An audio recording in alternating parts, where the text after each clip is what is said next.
সড়কটি যানবাহনের জন্য উন্মুক্ত করার জন্য আমরা দেখছি যে আইন শৃঙ্খলা বাহিনী শিক্ষকদেরকে সরিয়ে দিচ্ছে সড়ক থেকে।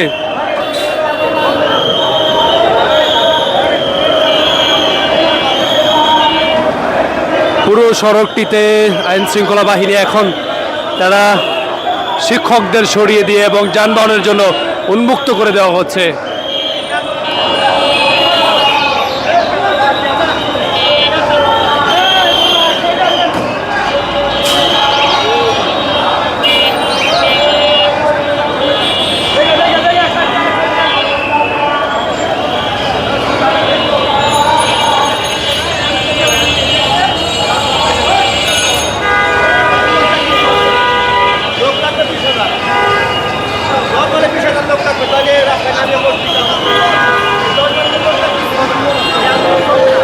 নন এমপিভুক্ত যারা সারা দেশের শিক্ষক রয়েছেন তারা গত কিছুদিন ধরেই জাতীয় প্রেস ক্লাবের সামনে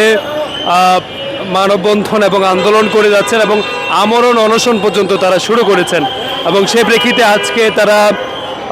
একটি মিছিল বের করেন এবং জাতীয় প্রেস ক্লাবের সামনে থেকে পল্টন হয়ে তখনই সচিবালয় অভিমুখে সড়কে এসে তারা কিন্তু বসে পড়েন এবং পরবর্তীতে যেটি দেখা যায় সড়কে যানজট সৃষ্টি হয় এবং এই মুহূর্তে আইনশৃঙ্খলা রক্ষাকারী বাহিনী পুরো সড়কটিতে যারা শিক্ষক রয়েছেন তাদেরকে কিন্তু সরিয়ে দেওয়ার জন্য এবং কিন্তু পুরোপুরি ব্যবস্থা নিয়েছেন এবং সড়কটি পুরোপুরি উন্মুক্ত করে দেওয়া হয়েছে।